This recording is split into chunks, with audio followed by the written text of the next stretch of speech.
From Dallas, Texas, the flash, apparently official, President Kennedy died at 1 p.m. Central Standard Time, 2 o'clock Eastern Standard Time, some 38 minutes ago.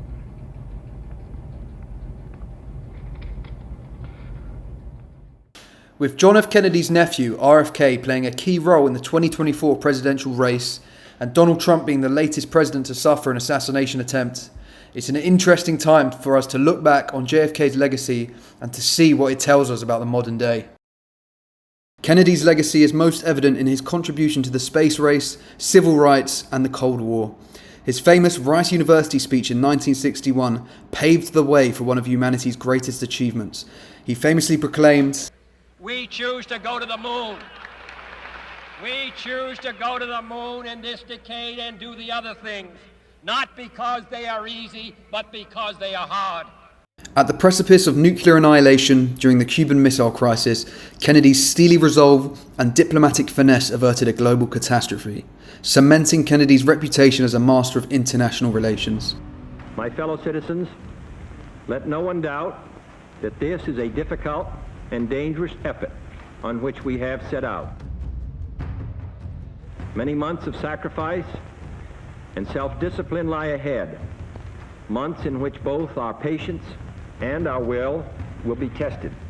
Simultaneously, Kennedy championed racial equality, appointing African Americans to high-level positions in his administration and issuing executive orders desegregating federal facilities, laying the groundwork for the Civil Rights Act of 1964. This nation was founded by men of many nations and backgrounds. It was founded on the principle that all men are created equal. To this day, the iconic images of him and his wife, Jackie Kennedy, epitomizes the glamour and grace of his presidency, leaving an enduring legacy and continuing to shape American politics and society today. Beyond his policy accomplishments, Kennedy's magnetic personality and inspiring rhetoric captivated the nation, with his youthful energy, optimistic vision, and historic speeches resonating with people around the world. As we return to the modern day, we are looking at a new political reality, and his nephew, RFK Jr., carries on the Kennedy legacy in the unpredictable, volatile world we now live in. Not only is he the most in shape 70-year-old on the planet,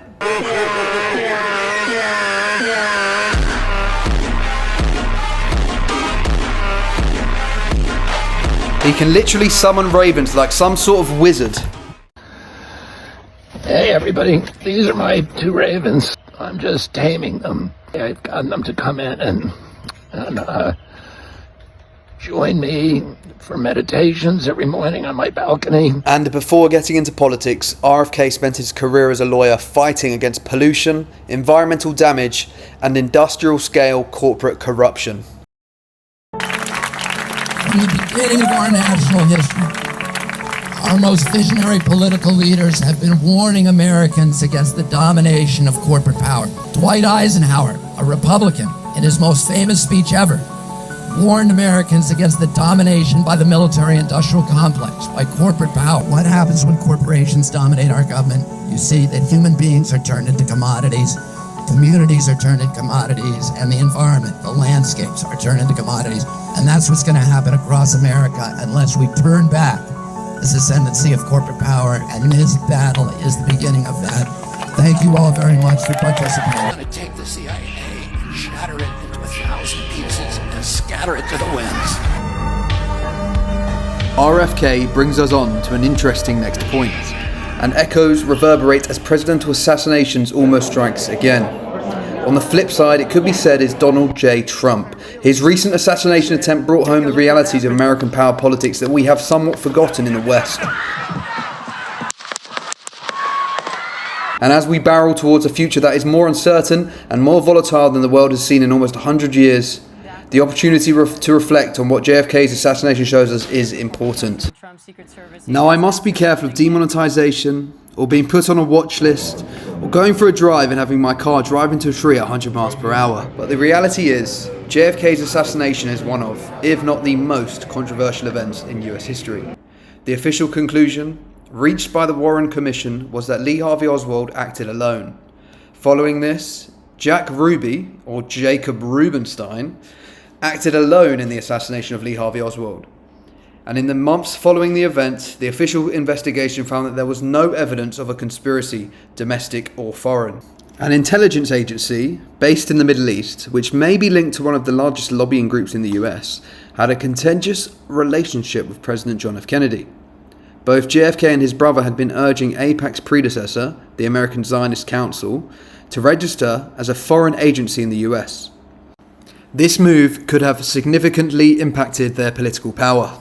Additionally, some theories suggest that Kennedy's policies towards the Middle East, especially his stance on Israeli nuclear ambitions, angered certain powerful and violent figures. Kennedy was known for challenging Israeli efforts to develop nuclear weapons and had pushed for inspections of Israel's Dimona nuclear reactor. His cautious approach to US support for Israel in the region might have further inflamed tensions with Israeli officials. Some believe that his efforts to reform and reduce the CIA's influence may have motivated a drastic and clandestine response. Another theory suggests that organized crime played a role in the assassination. President Kennedy's administration launched a vigorous crackdown on mafia activities, which, according to some, angered powerful mobsters. The mafia had significant leverage and resources. With the Kennedy administration aggressively targeting their operations, it's conceivable that they might have sought retribution. Now, when discussing the JFK assassination, you cannot avoid the topic of Cuba and its leader, Fidel Castro. Castro was a vocal opponent of Kennedy's policies. While there's no direct evidence linking him to the assassination, the geopolitical stakes were high. Castro's regime certainly had the motive and potential means. Good afternoon from Dallas, Texas. Just visited the sixth floor museum where JFK was shot from. Very interesting place. Obviously we all know the real reasons behind that.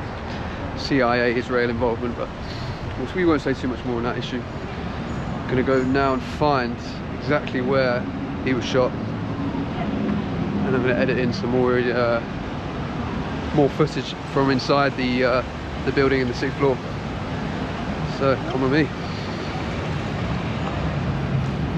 Now, what you can see here is the Carcano Model 38 infantry carbine used by Lee Harvey Oswald with an attachment of a telescopic sight. So I believe he was shot here on the X.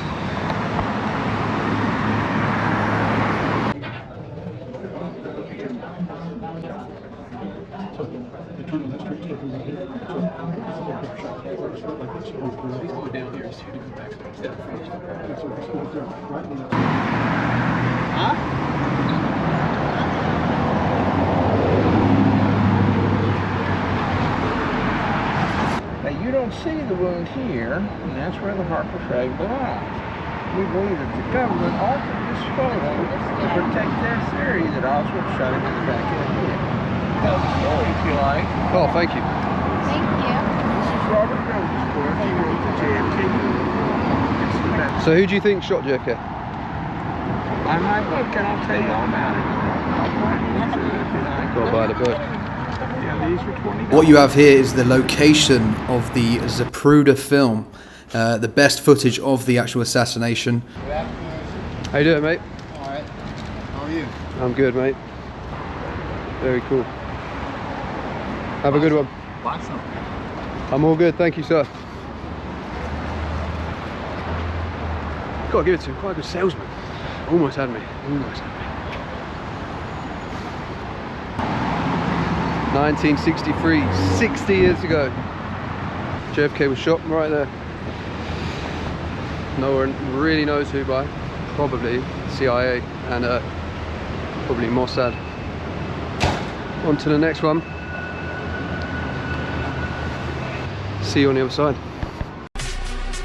We choose to go to the moon in this decade and do the other things, not because they are easy, but because they are hard. Because that goal will serve to organize and measure the best of our energies and skills. Because that challenge is one that we're willing to accept, one we are unwilling to postpone, and one we intend to win, and the others too. And democracy is not perfect. But we have never had to put a wall up to keep our people in. Ask not what your country can do for you. ask what you can do for your country.